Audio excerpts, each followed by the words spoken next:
નમસ્કાર બાલ મિત્રો, તમારું મારી ચેનલમાં સ્વાગત છે। આજે આપણે ધોરણ 4 વિષય ગણિત પાઠ 10 પેટર્નની રમતનો વિડીયો ભાગ 4નો અભ્યાસ કરીશું। તો ચાલો ભણીએ। પાના નંબર 115 પર જોઈએ। અહીં આપેલો છે ગુપ્ત સંદેશ, બરાબર। આપણે પેટર્નનો વિડીયો આપણે આગળ જોયો અને તે આપણે સંખ્યા પ્રમાણે જોતા હતા। 10 અંકોનો વધારો, જેમ કે 10, 20, 30 એ રીતે પેટર્ન આગળ વધતી હતી। પછી કોઈમાં 100, 200, 300 એ રીતે 100 ઉમેરીને 100 ઓછા કરીને 110 વધારે એ રીતે બધી પેટર્નો ભણી ગયા, બરાબર। તો હવે અહીં આપેલું છે ગુપ્ત સંદેશ અને અહીંયા આ બેન પૂછે છે, તું શું કરે છે? તો એનો દોસ્ત કહે છે, મારા દોસ્તે મોકલેલ આ નોંધ વાંચવાનો પ્રયત્ન કરી રહ્યો છું, પરંતુ હું સમજી શકતો નથી, તેણે એવું કીધું। તા બેન કહે છે, સારું, મને જોવા દે તો આ એક ગુપ્ત સંદેશ જેવું લાગે છે।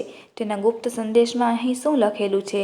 તો આંકડાઓ લખેલા છે 7, પછી 15, 15, 4, 14। તેમાં કાંઈ સમજમાં આવે એવું નથી, બરાબર। તો પછી આ યામિનીએ નિયમ સમજાવ્યો। અંકોનો ઉપયોગ એટલે અક્ષરો માટે થયેલ છે। આ અંકોનો ઉપયોગ અક્ષરો માટે કરેલો છે તેવું તેણે સમજાવ્યું। દાખલા તરીકે જે એટલે 10 અને પી એટલે 16, બરાબર। એ રીતે એણે સમજાવ્યું। તો અહીં આપણે પહેલાં છે ને એના માટે ABCD સમજવી પડે, બરાબર। ABCD બધાને આવડતી જ છે, પણ અહીં તમારે ABCD ABCDEFGM Z સુધી અહીં લાઇનમાં ABCD લખવાની છે અને તેની નીચે ક્રમમાં જ 1, 2, 3, 4, 5, 6 એમ 26 સુધી અક્ષરને અંક આપવાના છે। Z છે તે છેલ્લો 26મો અંક થશે, બરાબર। આટલું સમજ્યા પછી તમારે એ જોવાનું છે કે એનો અક્ષર કેટલામો છે? 1, બરાબર। ડીનો અક્ષર કેટલામો છે? તો અહીંયા આપણે જોયું 3। તો એ રીતે અહીં આ જમ્પ આપેલું છે ને એ કઈ રીતે થયેલું છે જુઓ। તો જે છે ને એ 10મો આવતો હશે, પછી યુ છે ને એ 21મો આવતો હશે, પછી અહીંયા એમ છે ને એ અહીં 13મો આવતો હશે અને પી છે એ 16મો અંક આવતો હશે। એટલે તેનું આવી ગુપ્ત સંદેશની રીતે ભાષા કઈ બની? 10, 21, 13, 16। હવે એ આપણે વ્યવસ્થિત આગળ સમજીએ। તે છે અહીં ગુપ્ત સંદેશ। જુઓ બાલ મિત્રો, અહીં મેં ABCD લખેલી છે અને તેના અંકો પણ લખેલા છે A, B, C, D એ રીતે, બરાબર। તો ડી છે એ ચોથો છે, ઈ છે 5મો છે, F છે 6થો છે, એમ બધા જ અંકો અહીં 26 ABCD નીચે અહીં અક્ષરો લખાયેલા છે। તમારે પાઠ્યપુસ્તકમાં જે ખાલી જગ્યા આપેલી છે અને જ્યાં ABCD પૂર્ણ કરવાની કીધી છે ત્યાં આ રીતે ABCD લખી દેવાની છે। પછી આપણને પ્રશ્ન પૂછ્યો છે, ટીનુ તેના મિત્રને ગુડ મોર્નિંગ લખવા ઈચ્છે છે, ઉપરના નિયમનો ઉપયોગ કરીને તે શું લખશે? તો બાલ મિત્રો, અહીં આપણે ઉપરનો નિયમ પણ સમજવાનો છે અને અહીં આપણે ગુડ મોર્નિંગ પણ લખવાનું છે। તો હવે આપણે ઉપરના નિયમ પ્રમાણે ગુડ મોર્નિંગ લખવું હોય તો બરાબર ABCDમાં ABCDના અક્ષર પ્રમાણે કયો અંક આવે છે તે જોઈશું, બરાબર। તો જુઓ, અહીં જી બરાબર આવે છે 7, પછી ઓ બરાબર આવે છે 15, તો એમાં 2 વખત ઓ છે ને, GOOD, બરાબર। તો ડબલ ઓ છે તો 2 વખત 15 કરવા પડશે, એટલે તો અહીંયા ગુડની જગ્યાએ શું થશે ને ડીની જગ્યાએ છે 4। તો 7, 15, 15 અને 4 થયું। હવે મોર્નિંગ માટે જોઈએ તો એમ માટે છે 13, જે અહીં લખેલું છે, પછી ઓ માટે પાછું 15 છે, અહીંયા 13 લખ્યું એમ માટે, પછી ઓ માટે પાછું 15 છે। હવે આર માટે છે 18, તો અહીં આર માટે લખીશું 18। પછી એન માટે જોઈએ તો એન માટે શું છે 14, તો અહીંયા લખેલું છે 14। હવે આ આઈ માટે જોઈએ તો આઈ છે એ 9 છે, બરાબર, તો ત્યાં લખીશું 9.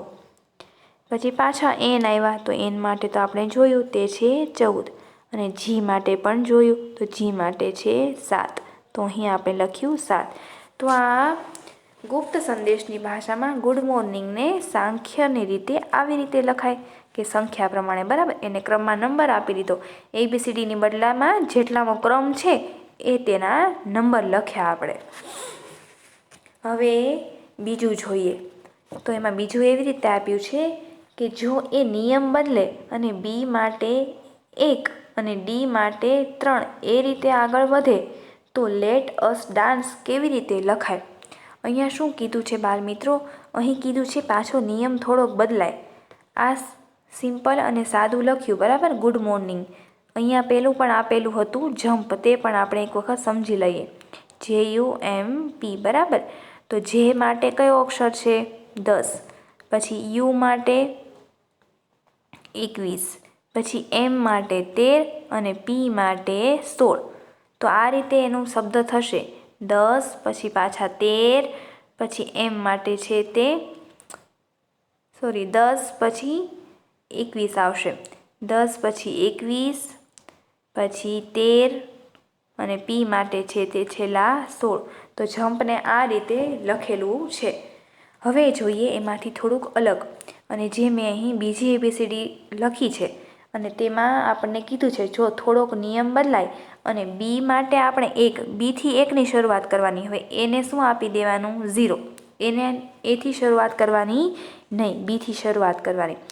બીને 1, ડીને 3, તો સી તો 2 જ હોય, તો એ રીતે આગળ વધવાનું, બરાબર. એક સંખ્યા આપણે એ છોડી દીધું અને બીથી સંખ્યા નંબર આપવાના શરૂ કર્યા. તો ઝેડ સુધી ક્યાં આવશે 25, ઝેડ એ શું આવશે 25. આ રીતે આપણે નંબર આપીએ અને થોડોક નિયમ બદલાવ્યો. તો આપણે હવે લેટ અસ ડાન્સને કઈ રીતે લખાય, બરાબર. તો લેટ અસ ડાન્સ આપેલું છે જે આપણે શોધીને લખીશું. તો એલ બરાબર શું આપેલું છે, તો એલ બરાબર 11, તો અહીંયા 11 લખ્યા. ઈ બરાબર 4, તો અહીં 4 લખ્યા. પછી ટી બરાબર, તો ટી બરાબર છે 19, તો અહીં આપણે 19 લખ્યા. પછી યુ બરાબર 20 છે, તો અહીં 20 લખ્યા. એસ બરાબર 18 છે, તો અહીં 18. તો લેટ અસ થયું. હવે ડાન્સનું જોઈએ, તો આપણે રકમમાં કીધેલું જ છે કે ડી માટે 3, બરાબર. તો ડી માટે શું છે 3 છે, તો અહીંયા 3 લખ્યા. એ માટે કંઈ નથી એટલે ત્યાં શું લખ્યું 0, કેમ કે આપણે બીથી નંબર આપવાની શરૂઆત કરી હતી. તો એ માટે 0. પછી એન માટે, તો એન માટે છે 13. પછી જોઈએ સી માટે છે 2 અને ઈ છે છેલ્લું, બરાબર. તો ઈ માટે છે 4, તો અહીં લખ્યા આપણે 4. તો જો થોડોક નિયમ બદલાય અને આ રીતે લખીએ તો આપણે લેટ અસ ડાન્સ આ રીતે લખી શકીએ. હવે જોઈએ આગળ. અહીં આપેલું છે કે વધુ ગુપ્ત સંદેશા. તો વધુ ગુપ્ત સંદેશામાં અહીં શોભના અને જગુ રમત રમી રહ્યા છે. તો અહીં આ છે શોભના અને આ છે જગુ. એ ઘણા બધા અલગ અલગ મેસેજ આ રીતે લઈને આવ્યા કે જેણે અલગ અલગ ભાષામાં લખેલું છે. તેના પણ આપણે ગુપ્ત સંદેશ જોઈએ, બરાબર. તો શું લખ્યું છે, શોભના અને જગ્ગુ રમત રમી રહ્યા છે. તેઓ કોઈ ગુપ્ત સંદેશો લખી રહ્યા છે, પરંતુ કોમલ તેમને સમજી શકતી નથી. તેથી જગ્ગુએ તેને નિયમ સમજાવ્યો. જગ્ગુ કહે છે, જો એમ અમે દરેક મૂળાક્ષરને તેની પછીના મૂળાક્ષર સાથે બદલીએ છીએ, એટલે અમે એફની જગ્યાએ જી લખીએ છીએ. અહીંયા કેવું કર્યું છે, તેણે એક મૂળાક્ષરની સાથે બીજો મૂળાક્ષર બદલી નાખ્યો. એટલે બી હોય તો બીની જગ્યાએ એ લખ્યો. એવી રીતે એ છે તો એની જગ્યાએ બી, એટલે એક સંખ્યાની આગળનો સંખ્યા લખી, બરાબર. એક મૂળાક્ષરની સાથે બીજો મૂળાક્ષર તેણે બદલીને લખ્યો છે.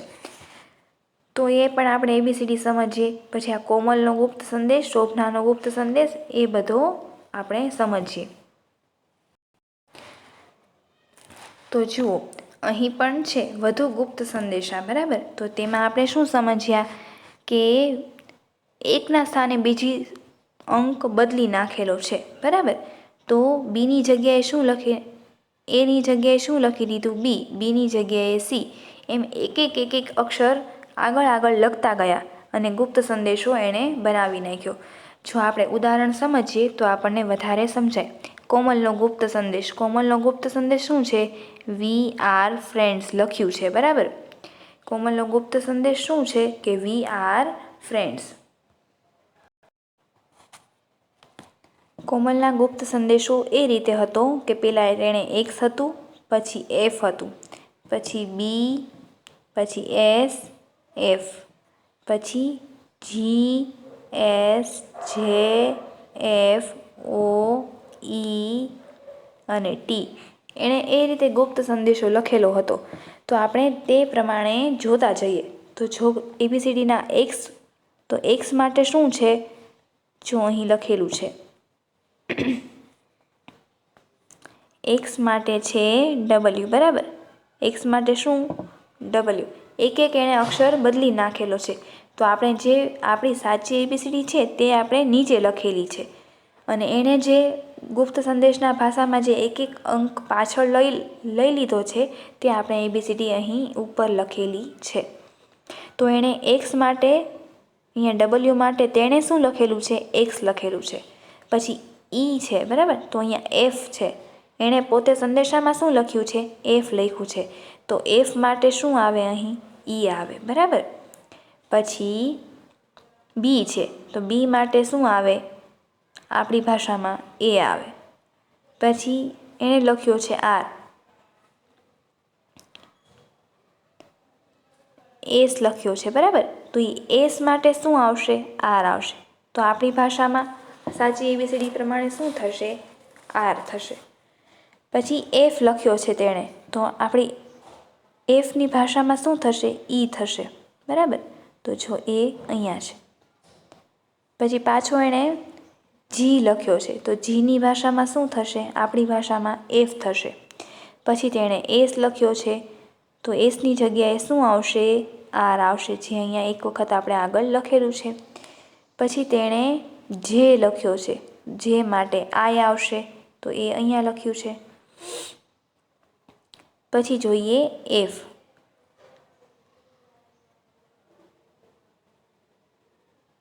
તો એફ માટે એણે શું લખ્યું છે? ઈ લખ્યો છે. ઈ આપણે ત્રીજી વખત જોયું, તો ઈ પછી પાછો ઈ આવશે. પછી એણે ઓ લખ્યો છે, ઓની જગ્યાએ શું આવે? એન આવે. તો એન. પછી એણે લખ્યો છે ડી, તો ડી માટે શું આવે? એણે લખ્યો છે ઈ, ઈ માટે આવશે ડી. પછી તેણે લખ્યો છે એસ, તો એસ માટે ટી, એ બરાબર. તો આ રીતે સાચો સંદેશો થશે. જેમ કે X F, B S F, G S J F, O E T, એણે એવું લખ્યું હતું ને. તો આપણે સાચી એબીસીડી નીચે લખી, બરાબર. તો આપણે આપણી સાચી ભાષામાં જ આપણે સંદેશો સમજવાનો છે. તો એણે જે લખ્યું છે, તો જેની જગ્યાએ આપણે આઈનો ઉપયોગ થઈ, બીની જગ્યાએ એ, સીની જગ્યાએ બી, એમ એક અક્ષર એણે પાછળ લખ્યો. આપણે ચિત્તો લખતા જવાનો. એટલે કોમલનો સંદેશાનો શું થશે? વી આર ફ્રેન્ડ્સ, એ રીતે થશે. શોભના અને જગ્ગુએ શું લખ્યું? બરાબર. તો શોભના અને જગ્ગુએ જે લખ્યું તે સંદેશો સમજીએ. તો એ આ ભાષામાં જેણે લખેલું છે, I F M M P I P x. તો આઈની જગ્યાએ શું આવે? આઈની જગ્યાએ એચ. એફની જગ્યાએ શું આવે? ઈ આવે. એમની જગ્યાએ તો 2 વખત ઈ શબ્દ લેવાનો, 2 વખત એમ આપેલા છે ને અહીંયા, એટલે 2 વખત એ શબ્દ લેવાનો. અને પીની જગ્યાએ ઓ, એટલે એનો મિનિંગ શું થઈ ગયો? Hello, how are you. આ રીતે એણે શબ્દ લખેલો છે. તો આઈની જગ્યાએ એચ. તો તમે અહીંયા જોતા હશો, આઈની જગ્યાએ એચ, પીની જગ્યાએ ઓ અને એક્સની જગ્યાએ ડબલ્યુ. હાવ, પછી આર, પછી યુ, બરાબર. આ રીતે થશે. પછી જગ્ગુ. કોમલનો જે સંદેશો તે છે એક્સ જે એમ એમ. તો એક્સની જગ્યાએ શું છે? અહીં આપેલું છે, જુઓ. અહીં એક્સની જગ્યાએ ડબલ્યુ આપેલું છે. પછી જેની જગ્યાએ આઈ. તો આપણે સાચું લખવાનું છે. તો will you play with me? એનો સાચો મિનિંગ શું થશે? Will you play with me? આ રીતે એનું. પછી જે નિશાનીઓ છે, પ્રશ્નાર્થ તો પ્રશ્નાર્થ, અહીં ઉદ્ગાર છે તો ઉદ્ગાર, એ રીતે આપણે નિશાની બદલવાની નથી, પણ એ આપણે લખી રાખવાનું છે. પછી બીજું છે GJOF UIVOL JPV અને ZET. તો એણે શું લખ્યું છે? જીની જગ્યાએ અહીં F થશે. મેં અહીં આપેલી ABCD તમે તમારા હોમવર્ક બુકમાં લખજો અને સમજજો, તો તમને વધારે ખ્યાલ આવશે કે આપણી જે સાચી ABCD છે તે નીચે છે અને એ લોકોએ જે ગુપ્ત સંદેશા લખ્યા છે તે ABCD ઉપર આપેલી છે. આ ZFT, બરાબર, એ એક સમજીએ. તો Z બરાબર શું સાચું થાય? Y થાય. પછી F બરાબર શું થાય? E થાય. અને T બરાબર S થાય. તો યસ એવો સ્પેલિંગ બને. પછી meet me on the moon, બરાબર, meet me on the moon એ રીતે લખેલું છે. તો એ જ નિયમનો ઉપયોગ કરીને આપણે શું લખ્યું? આ સાચું લખ્યું છે, તો એમની જગ્યાએ શું છે? અહીં આપણને જવાબ આપેલો છે, બરાબર. એ જે ત્રીજું આપેલું છે તેની જગ્યાએ આપણને જવાબ, આ સાચો લખેલો છે રકમ, એ રકમમાં આપેલો છે જવાબ, એની જગ્યાએ આપણે ઊંધું બનાવીને એ લોકોની જેમ કોડ ભાષામાં લખ્યું, બરાબર, ગુપ્ત સંદેશાની ભાષામાં લખ્યું. તો આપણી સાચી ABCD પ્રમાણે એને લખેલું છે, તો એમની જગ્યાએ શું લખવું હોય?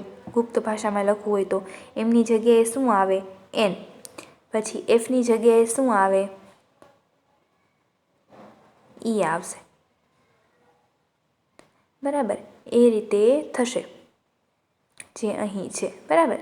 અહીંયા આપણી સાચી ભાષામાં E છે અને એની ભાષામાં ગુપ્ત સંદેશામાં લખવું હોય તો એની જગ્યાએ આપણે શું લખીએ? ઉપરનું ABCD લખીએ ને, તો એ રીતે એણે ઉપરની ABCD લખી છે, બરાબર.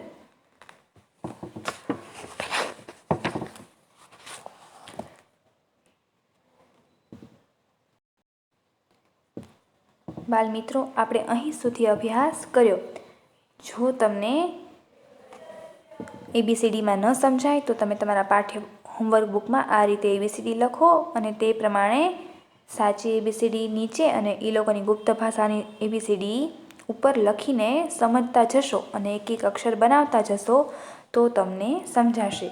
આપણે આગળનું આવતા વિડીયોમાં ભણીશું. ત્યાં સુધી આવજો.